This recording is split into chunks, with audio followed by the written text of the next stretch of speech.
And tonight on Coast to Coast AM, we will be talking about the Hutchison effect, free energy, Nikola Tesla, the Philadelphia experiment with Dr. Bob Kuntz and John Hutchison.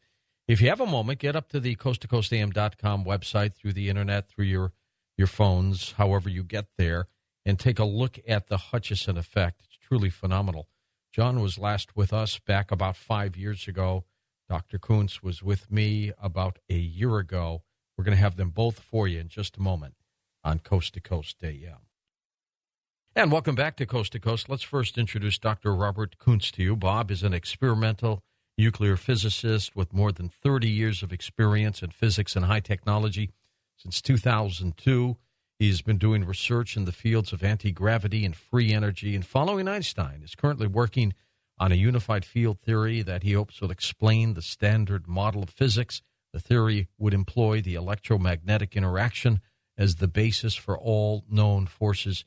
Here's Dr. Bob Kuntz. Hey, Bob, welcome back. How are you? Hello, George. I'm fine. It's an honor to speak with you again. I've got 7 pages of notes ready to go, so when you're ready, let's do it. I love it. It's going to be a fascinating program today. So. And I'm excited because this is my first time talking to John Hutchison, a self-taught inventor from Canada. He has become known around the world for his remarkable experiments that show physical phenomena that are not explained by conventional physics. And these various phenomena, which have come to be known as the Hutchison effect, include levitation of both massive and non-massive objects that are sometimes metallic, sometimes magnetic, and sometimes non-magnetic. Here's John Hutchison. John, how have you been? I've been well, George. A real honor to be on the show with you and Bob Kuntz there. Wow. Five years since you've been on Coast to Coast. What have you been doing over these years? Oh, I'm getting into all kinds of mischief. Mostly television shows and that kind of thing, and news media. I'm working on power cells and more anti-gravity experiments until the mayor got upset with that kind of thing because it was going into other buildings in this area here, and he ordered the fire marshal in, but we made a compromise on everything, and I started more demonstrations after that. So I've been up to a lot of mischievous things. I got to believe when you were a youngster, you did some of the most incredible experiments. You probably had the neighborhood just going crazy, huh? Well, yeah, I used to fire cannons off in the backyard. Black powder experiments, lightning bolts, and that kind of stuff. That was all kind of fun. It kind of upset the neighbors. Well, tell us about the Hutchison effect. I mean, we've got lots of new listeners since you were last on 5 years ago. What is the Hutchison effect? It's an accidental discovery I made way back in 1979 when I was replicating a lot of Nikola Tesla's machinery, actually to the 18th century standards, and I was playing with this high-voltage equipment, and I started to notice that certain things would happen, like objects would move around by themselves a little bit. At that time, I didn't think anything of it, and I just happened to mention it to another scientist in Vancouver, who then mentioned it to another group, and they started coming around and filming the effects. Then they presented it later on after several viewings by SAIC group in San Diego, Washington State University. They presented to the U.S. Pentagon just after Ronald Reagan signed the Star Wars contract. Oh, yeah, sure. And then Colonel John Alexander and his team came up to witness some of the effects. And after that, I then put it on mainstream media on CTV NewsHour. Did a good demonstration for that network in Canada. What did people think when they first saw the Hutchison effect literally in motion? In the news media or the scientists? In news media first. Oh, they were all excited. I got fan mail coming in by the ton. It had to be screened to the main television station. That was way back in 1985. How about the scientists? What happened? Beg pardon? How about the scientists? How did they react? The scientists were very open-minded and very observant, especially the Los Alamos team and Colonel John Alexander. Yeah, he's one of the best. Yeah, he is, and he's appeared with me on several TV shows. And then later on, I did a demonstration for McDonnell Douglas Aerospace Corporation and then some other aerospace companies, and the Canadian Directorship of Scientific Technical Intelligence, Dr. Lauren Kuhn, who then they actually disclassified the report. I have no access to the videos or communication to the gentleman,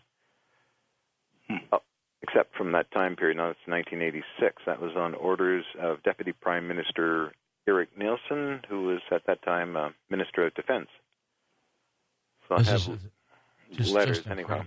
All right, and Bob, see if you can explain for us in terms of conventional physics how the Hutchison effect works. Well, first of all, George, you cannot explain this effect with conventional physics. You cannot? Okay. You cannot explain it. This is not conventional physics. This is the Hutchison effect, and let me indicate that this is an extremely sophisticated operation that this young man had going in Canada. I've been doing particle physics research for 40 years and worked at Stanford and Berkeley. I've done Nobel Prizes winners. I've been on some very sophisticated experiments, but nothing. This is really something else. This is the most important physics I know of. This is far more important than what they're doing at CERN, in my opinion. And let me just indicate what's going on here. John has 3 Tesla coils he built himself to 18th or 19th century standards, very sophisticated 1 million volt Tesla coils that he modified so that they wouldn't spark. You know, most Tesla coils, when you light them up, they spark, right? I mean, the sparks fly everywhere. Well, so he creates and then he put a tunable RF system in the primary of the Tesla coils so he could adjust the frequency. And very carefully adjusted the frequencies of these Tesla coils that are not sparking, but they're generating fields.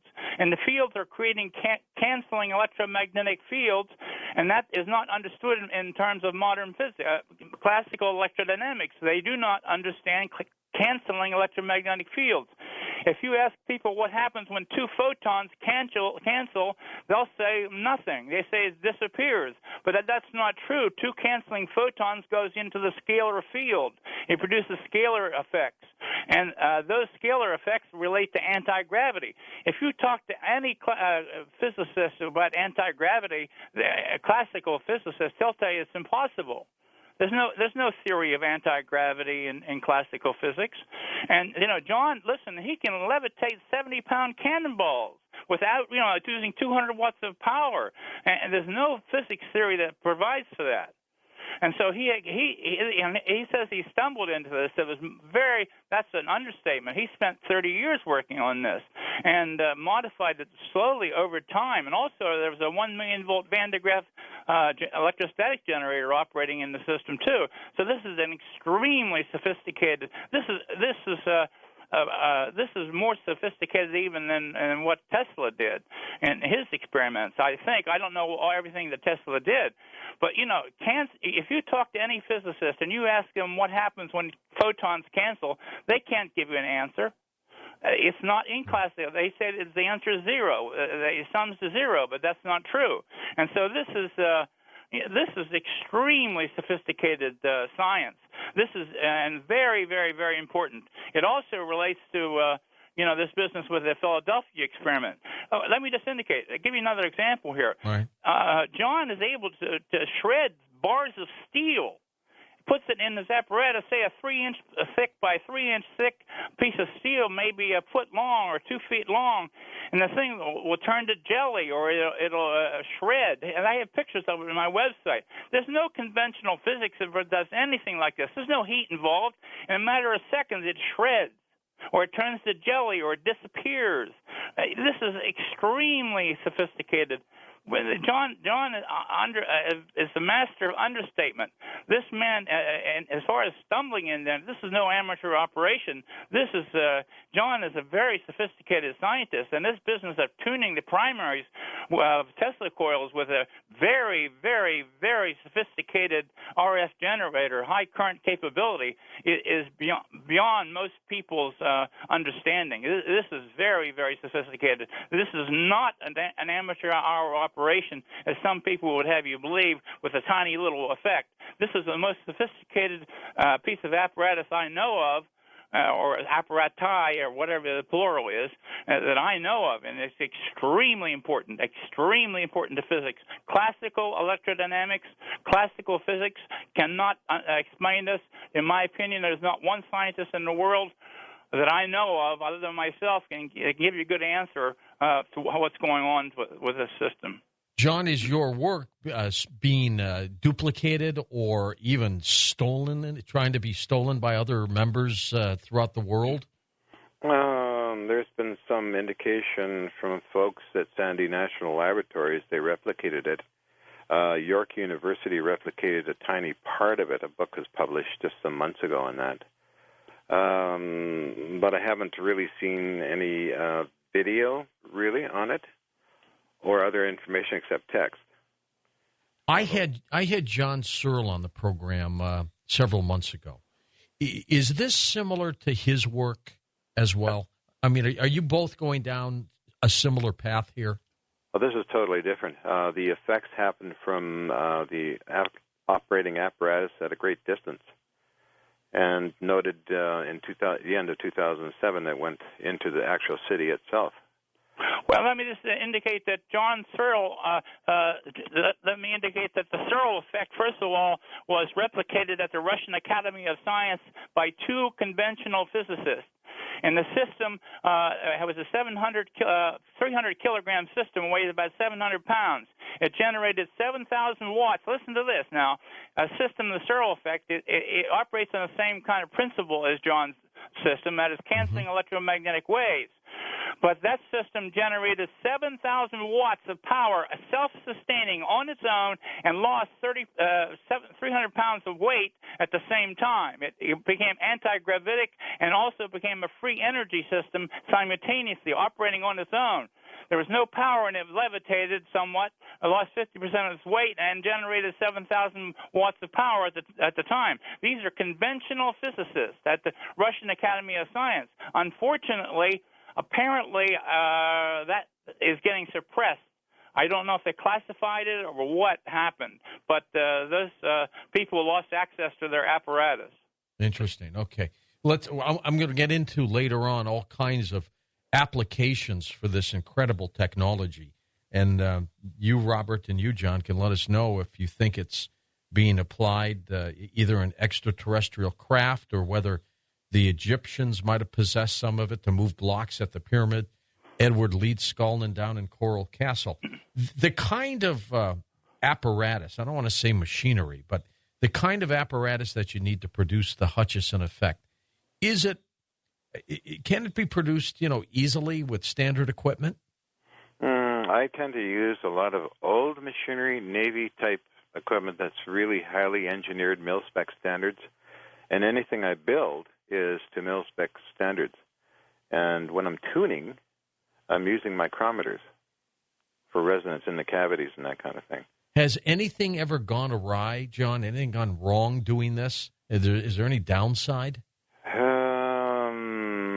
Well, I had a film person got hit by the field, wound up in the hospital in Los Angeles, and at the same time this field went into the city of New Westminster. And that's when City Hall got upset. Well, what happens when that happens? Usually the mayor gets complaints, and other people go to the news media and talk about it. I mean, what does it do? How does it affect people, their homes? It makes them dizzy sometimes, and they hear sounds in midair, doors opening up by themselves, some ornaments actually melting on their own. Cold, of course. Well, and with every good application, then there's always that group that would love to use it for some other purpose. I guess this effect could be used as a weapon, couldn't it? Well, that was 1983 with Colonel John Alexander and friends. Actually they basically didn't want to be surprised by Russian technology. And then in 2006, I was invited by the U.S. Pentagon after they showed my videos to 400 officers to regroup and work with them. But I respectfully declined because I was doing so many television shows with this thing. And there was talk about it being used in Iraq. I got strange emails from people saying that they were using the Hutchison effect and vaporizing buses and other things like that. So a great weapon, yes. Let me just say that Colonel Tom Bearden is familiar with the scalar electromagnetic weapons aspects of this kind of system. And apparently the Soviets had these weapons as far as back as, 1960 or 1970. In fact, one of Tom Bearden's books, on the front cover, it shows a picture of a scalar electromagnetic weapon producing effects over the skies of California. Interesting. That's like 1970, 1975. So the Soviets, that was the Soviets then, and that would be the Russians now. Now, I think I can't imagine that they would just not continue with the research, but I've heard that they got a little scared with they had some accidents and the weapons got out of control. You know, if something becomes self-sustaining, what can happen? No one knows, and so I guess they were starting to create Earth resonances, and they should have shut the system down. Maybe they stopped the research. I don't know. You know, the Philadelphia experiment. This I don't know. Well, I researched that, and I don't know for sure if it happened or not. But John Hutchison's experiments indicate it could have, because John Hutchison is able to make things go invisible. He can shred bars of steel. You know, and as far as danger, there is potential danger with his apparatus. The fields are pretty local, but I guess they become self-sustaining. They can go off on their own, like little bundles of something or other. I don't know, scalar energy, self-sustaining scalar energy. So there is a potential danger with the weapons aspect of it. And I do believe the Russians are probably very advanced to scalar weapons. As far as I know, maybe it's too scary for them. I don't know. How easy would it be, Bob, for physicists to duplicate what John Hutchison has invented? Well, you have to be very careful. You can't do this in a hodgepodge fashion. You have to tune things very carefully. You know, you just can't slap things together and say, okay, it doesn't work. I mean, it doesn't work or it does work. You have to spend time, and you have to get the right materials, and you have to get right resonances. And to cancel electromagnetic fields in the right way, you have to have the right frequencies. It's a resonance phenomena, and it's a vacuum fluctuation, and it has to do with the so-called longitudinal component of the electromagnetic wave, which most physicists don't understand. Most physicists use what they call a transverse gauge. They don't even believe in the longitudinal gauge. But if you use the transverse gauge for your theory, and you need to use the longitudinal gauge, you see most physicists use the transverse gauge. These are longitudinal waves, and you have to use the longitudinal wave theory. So it's complicated. You have to be careful. And you know, conventional physicists, if they could talk with me or the right people, I think they could replicate it. Certainly, these two scientists at the Russian Academy of Science did that. And you know that confirms what John Searle said. John Searle said he had a flying saucer that was flying around. He had a remote control. Absolutely, and it kept going, and it never stopped. I guess it's still going somewhere beyond the solar system now. Yeah, and my theory says that these things will avoid collisions. Once they get going, they'll either become invisible, or they'll just pass right through things and become. They go through something called singularities. In physics, if you can avoid singularities, that means you're avoiding collisions, more or less. So these systems either avoid something, or they just pass right through it and become invisible and go into another dimension. So it's funny. It's as far as space travel goes, it's the best thing you can ever imagine, because you don't need any power and you don't run into anything. Let's talk about the propulsion with both of you when we come back. Both your websites linked up at coasttocoastam.com. And get up to coasttocoastam.com and take a look at the link, but a picture of the 70-pound cannonball that is levitating. Just go take a look at that. We'll be back in a moment with Dr. Robert Coons and John Hutchison on Coast to Coast AM. Well, for just pennies a day, you can sign up for being a Coast Insider, Streamlink. Just go to coasttocoastam.com and sign up for that, where you get your iPhone apps, soon to be Android and BlackBerry apps as well. Those things are neat tools, by the way. Podcasting, that's also great. Archives and downloads and all those fun things to be part of Streamlink Coast Insider, simply by going to coasttocoastam.com. When we come back, more with Dr. Bob Coons and John Hutchison as we talk about the Hutchison effect right here on Coast to Coast AM. We'll talk about the propulsion system, Bob and John, in how it could work in terms of, let's say, a UFO or some kind of applied craft here on this planet. How would it work? Bob, you start. George, may I interrupt you just for a minute? And we'll come back to the propulsion system. I want to emphasize something. You know, this economy virus is in terrible shape. We've got a $12 trillion national debt, on and on and on. Free energy. You know, what if we can have all the energy we want without any real cost? You know, that's critical. These Russians replicated the Searle effect at the Russian Academy of Sciences, right? And that's on my website. You can read about it, and that's a free energy process. Well, Bob, I agree with you there wholeheartedly. I think we should have this, but do you think that those boys who are making so much money on energy, they want to give it away for free? That's the problem. I don't think so, but let me just indicate. I got my notes here. I want to make really sure that this becomes clear.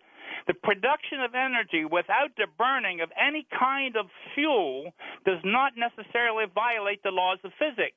So many physicists keep saying, Michio Kaku is an example. He said investors call him up every day and ask if they should invest in free energy devices, and he says it's all nonsense and they shouldn't do it. But listen, George, if you make negative energy at the same time in equal amounts to the negative energy, if you make positive and negative energy in equal amounts, energy is conserved. So you use the positive energy and throw away the negative energy, and it doesn't violate the laws of physics. I keep telling people this. I'm trying so hard to make it clear, and so many of these Luddites in the physics community are squashing. You know, imagine you spending 10 or 15 years working on a free energy device. You get an investor lined up. He calls Michio Kaku. Michio Kaku says it's impossible. But it's not impossible. These physicists, these Luddites, do not look around. They tell you there are no UFOs. They tell you there are no extraterrestrial visitations. But they don't look at the literature, or they don't research it. They sit in their ivory towers and believe that if extraterrestrials were here, they would come and tell them. Free energy is possible. Let me emphasize again. If you make positive energy at an equal amounts to the negative energy, and you use the positive energy, you're okay as long as you shed the negative energy. What it's going to be, though, Bob, it's going to be suppressed. It's going to be the haves and the have-nots. That's why I'm glad that someone like John Hutchison has developed something like this, and they haven't muffled him yet. But I really think it's going to come down to hiding it for military purposes and definitely not passing it on to the masses so they could use it in their own needs and comforts. They're not going to do that to us. Well, someday the dam is going to break, and one of the first things that could happen, these conventional physicists who are, people I used to hang around with, ought to wake up a little bit. They, and smell the coffee, because it doesn't necessarily violate the laws of physics to produce free energy. It's a 0-point process, George, and you can do it with water. We could power the whole world with water. By pumping the system just right, you can break the water up into hydrogen and oxygen at 0 point. And you shed the negative energy, and you get the positive energy at the same time. Free energy can save us, help our economy. Imagine if the United States became the leader in the world of high technology in free energy. We could change things tremendously. How much do people spend on energy, George? Oh, too much. How much do you spend on your car, driving your, gasoline? Stan Meyer had a car that ran on water. It was a 0-point process. He didn't. It cost you nothing, more or less. And Dr. Thomas Henry Moray had a free energy device, a 50,000-watt generator, tabletop device, 50,000 watts tabletop, and that didn't have anything in it, just coils and capacitors. John Hutchison's familiar with Dr. Moray's work. And Nikola Tesla had a free energy device and patented in 1910. George. I know. All right, let's get into some of the propulsion. We'll get back to this area, Bob, because it is important. John, in terms of propulsion, let's say it's in a UFO or it's in one of these triangular-shaped devices that they're seeing all around the planet. How would it work for propulsion? How fast could they go? I would say unlimited speed. and also no problems with inertia and turning. There was a proposal given to the U.S. government by the group I was with some years ago for that aspect for micro payload boost, helping out rocket ships and that kind of thing. Mm-hmm. But that would be the way to go in hyperpropulsion, going faster than light. Silent? Is it relatively silent, or does it make a lot of noise? These machines are relatively silent because there's a lot of film crews that have filmed the effects in here. Levitating water was something that John Ealer, director of photography, was filming for the History Channel. They didn't show that in that show, Earth Black Holes, but it's very quiet. All you hear is some spark sounds in the other room. I'm at the control panel operating all the different dials and that. Does the size of the equipment determine the size of the vehicle that needs to be lifted, John? No. I think that I've lifted up like just under a ton, as well as that was in the one of the labs I had, and here that was filmed by a Disclosure Project representative, 1,500 pounds. So you're dealing like 70 watts, the lowest power, but doing all kinds of incredible lifting factors. So let's say in a vehicle, mm-hmm. where would you put the device in relation to the rest of like a cockpit or something like that? Well, you basically get rid of the motor, and, okay, and the transmission systems, and put that inside of a car, and then put a shield around it that would be an anti-gravity shield. Then you could simply steer it in all different directions, up or down, or at any speed you want to go. Let me just indicate here that probably we're talking about cancellation of the long-range electromagnetic effects of the universe.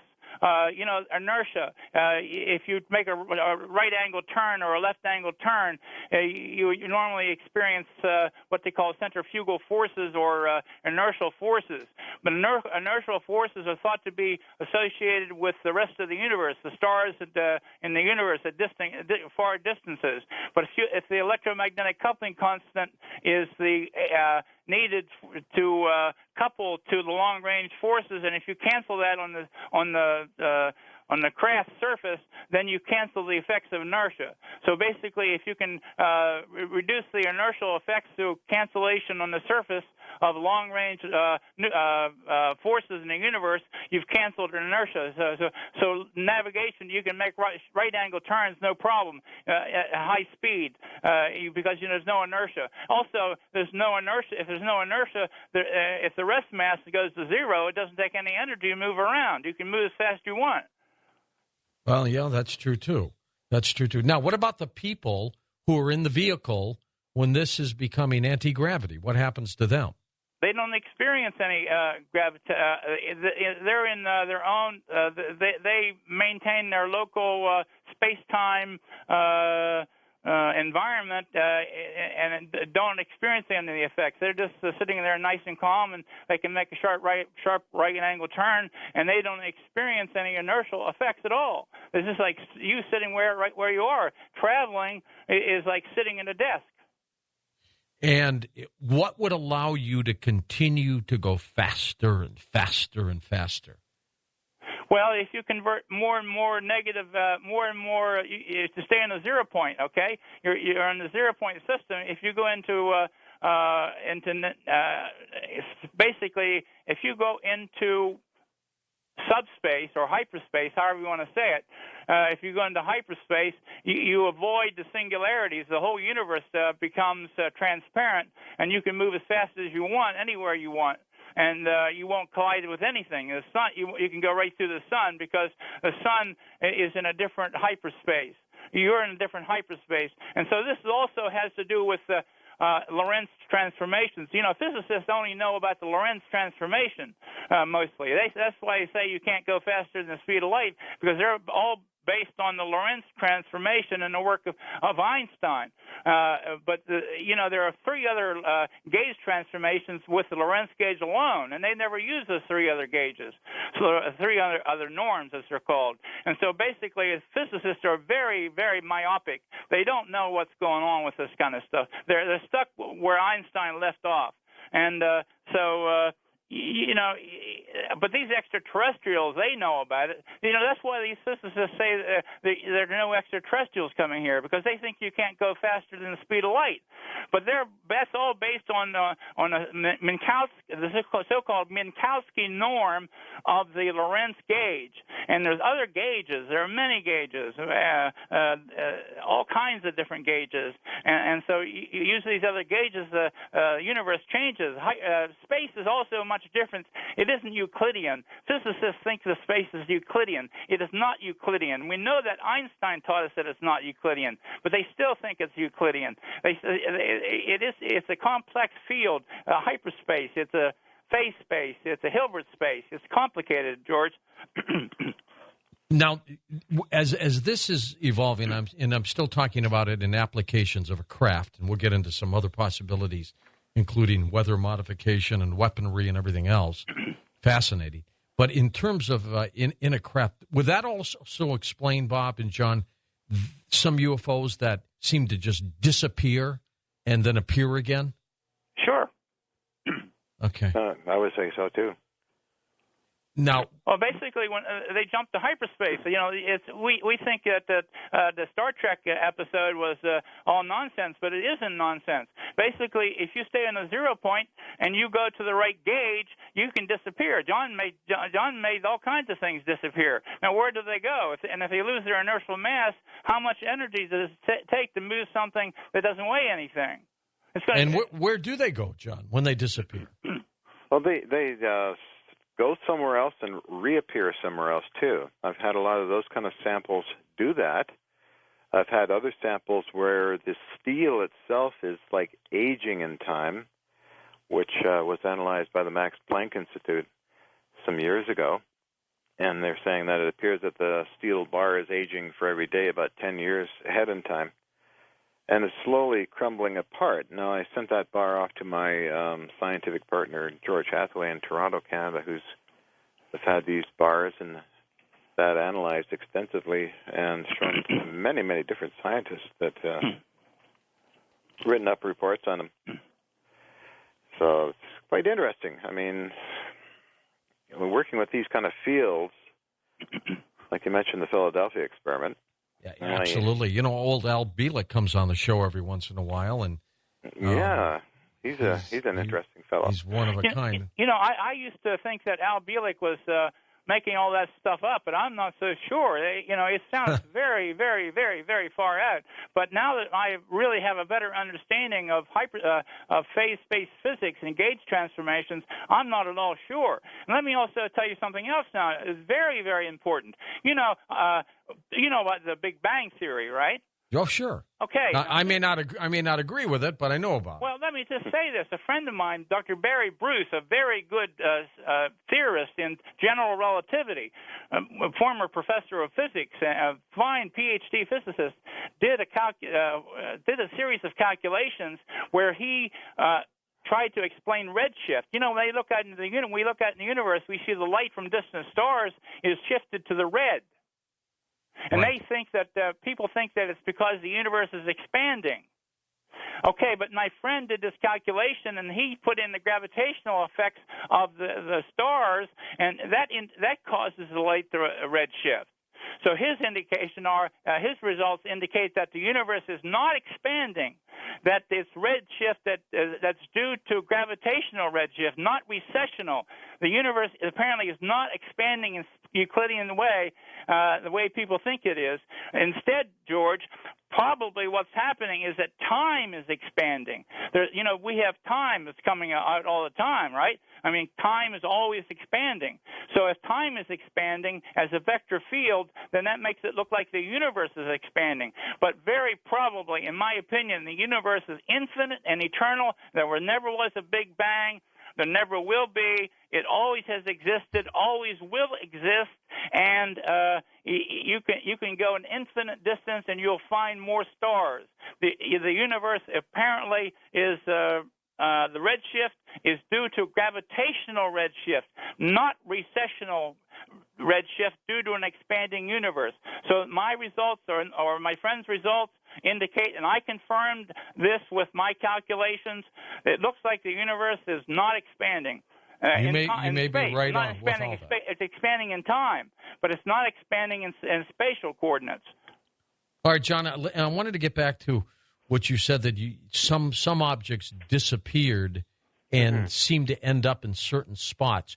Could you do that at will, or did that just happen?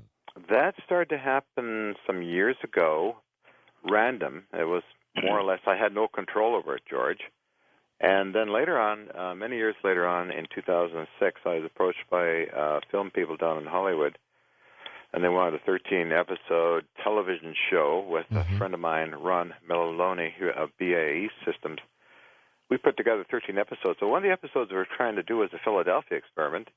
So I decided to play around up here on a hot summer day with a toy Navy ship and some water, and actually got the little toy Navy ship to do unusual things. The water started levitating. The ship would send sparks off into the air, as well as actually wink in and out of existence. And luckily I videotaped all of that to show the TV people, because we were going to try a full-scale Navy ship, which we would have bought from Crown Assets Disposal up here in Canada.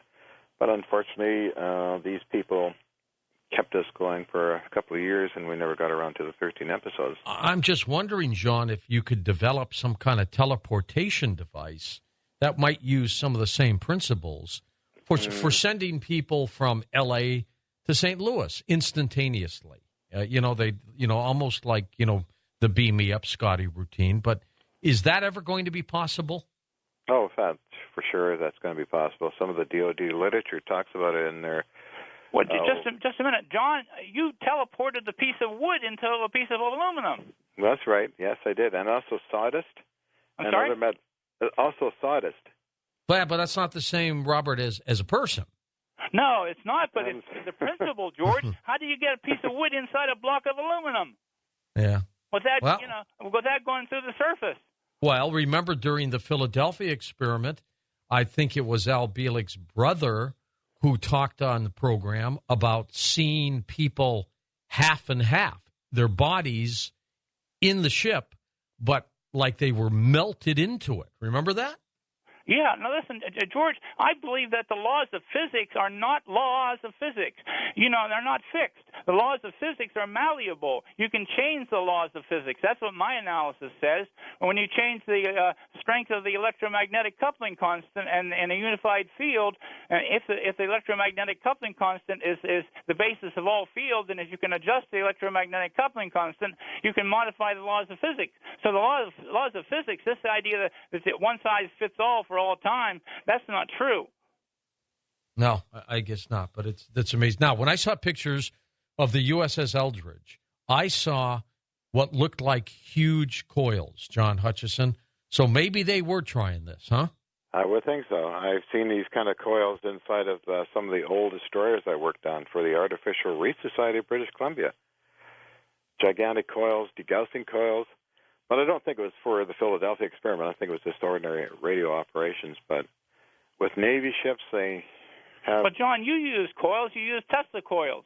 That's how you produce canceling electromagnetic fields.